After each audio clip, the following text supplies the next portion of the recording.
এটা আল্লাহ পাক ইলমের পরিচয় দিচ্ছেন কিভাবে, যে যাদের অন্তরে বক্রতা আছে তারা মুতাশাবাহাত নিয়ে ব্যস্ত হয়ে যায়, তারা তর্ক বিতর্ক করে। এই জন্য আমাদের বর্তমান সময়ে এই যে বিতর্কগুলো হচ্ছে, এগুলো কিন্তু অনাকাঙ্ক্ষিত এবং এগুলো উভয় পক্ষের মনের বক্রতার আলামত বহন করে।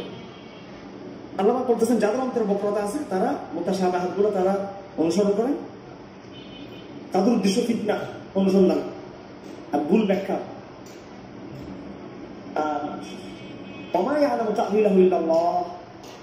এর মূল মুতাশাবিহাতের মূল ব্যাখ্যা কে জানে? আল্লাহ। এই বাংলা বলতেছেন, দেখেন এবার এখান থেকে কথা শুরু করি।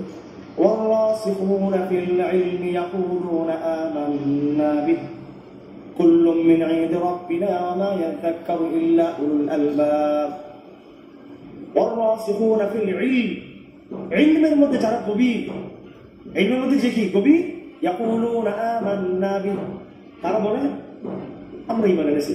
তাহলে এখানে ইলমের সাথে কি সম্পর্ক? আক্ষরিকতার সম্পর্ক, শাস্ত্রের সাথে সম্পর্ক, ইলমের সাথে ইনফরমেশনের সম্পর্ক। আমরা আজকে ইলমকে ইনফরমেশন থেকে সরাতে চাই, আজকে আমরা ইলমকে পরিবেশ থেকে সরাতে চাই, আজকে আমরা ইলমকে শাস্ত্র থেকে বিচ্যুত করতে চাই। আজকে ইলমকে, এগুলো হচ্ছে ইলমের শাখা প্রশাখা, ইলমের সাথে সংশ্লিষ্ট বিষয়, এটা বলে ইলম না। আপনি যদি মানুষের চামড়াকে যদি মূল মানুষ মনে করেন, আমার চামড়ার পরে আমার মানুষত্ব কিন্তু আমার মন, এটা আমার মূল মানুষত্বের জায়গা, আমার রূপ, আমার কল্প, আমার দেমাগ, এটা হচ্ছে মানুষ, আমার মানবীয় সৃষ্টির মূল জায়গা কিন্তু ওগুলো নাকি আমার উপরের চামড়া। এটা আমার যেটা মূল মানবীয় সৃষ্টি, যেটা মনুষ্যের কিনা আমার ভিতরে যেটা দেখা যাচ্ছে না। এখন আমি বললাম যে না, ভিতরে মগজ না থাকলে সমস্যা নেই, হাত না থাকলে সমস্যা নেই, রুহ না থাকলে সমস্যা নেই, আস্তে একটা লাশ খুব সুন্দর, এটা একটা মানুষ,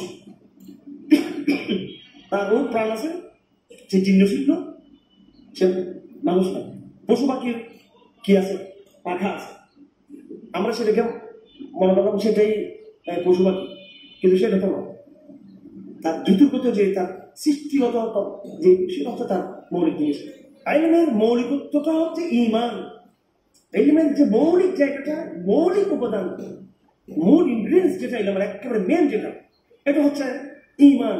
তার যে বাহ্যিক রূপান্তর, এক্সপ্রেশন, তার যেটা বাহ্যিক, এটা হচ্ছে সেটা কখনো, এটা হচ্ছে শাস্ত্র, ইলমের শাস্ত্র, ইলমের পরিভাষা। আর একটু আমি সহজ করে বলি, যেমন ধরেন হাদিস কয় প্রকার বলুন তো? হাদিস কয় প্রকার? হাদিস, আমার কথাগুলো বুঝতে কষ্ট হয় আপনাদের। হাদিস কয় প্রকার? হাদিস আমরা কি বলি? সহিহ এবং কি দাঈফ বলি, ঠিক কিনা? সহিহ হাদিস কাকে বলে? যার মধ্যে কি পাওয়া যাবে না, এমন না সহিহ হাদিস, সহিহ হাদিস, সহিহ হাদিস যখন বলবে সহিহ হাদিস কাকে বলে, তখন চুপচাপ, তখন সহিহ হাদিস মানে সহিহ হাদিস কি বা কি বলবো, শরীক হাদিস আর কি। সহিহ হাদিস মানে কি? সহিহ শুদ্ধ হাদিস, সহিহ হাদিস শরীক হাদিস, নাকি সহিহ? এই শব্দের পিছনে কিছু টার্মিনোলজি আছে, কিছু পরিভাষা আছে, যেটা পাঁচটা জিনিস পাওয়া যাবে। কি পাওয়া যাবে?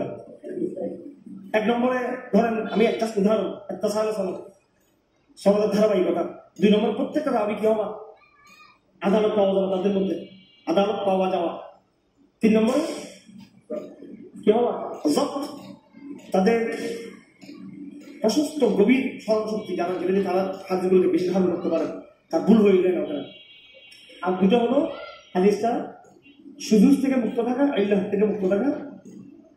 সুজুজ মানে হলো রাবি, তিনিও আয়াতের রাবি, তিনিও স্মরণ শক্তি সম্পূর্ণ রাবি, তারও একটা সালসাল, তিনিও পুরো সনদকে ধারাবাহিক কিছু পর্যন্ত নিয়ে যেতে সক্ষম, সবকিছু ঠিক আছে, কিন্তু তার হাদিসের এই বর্ণনা তার চেয়েও আরো বড় একজন রাবির বর্ণনার সাথে একটু কি পরিবর্তন, সেটাকে সুজুজ বলা হয়। আর ইল্লাহ বলা হয় মুহাদ্দিসিনদের একান্ত, তাদের নিকট যেটা পরিভাষা, গোপন, খুব সূক্ষ্ম বিভিন্ন কারণ, নানান কারণ দিতে একটা হাদিস, এটা মুহাদ্দিসদেরকে বললাম। এগুলো তো ছাত্র জমানায় দূর, তখন থেকে মাহফিল তখন ভালো, আমি রুম বন্ধ করে আরো জানিতে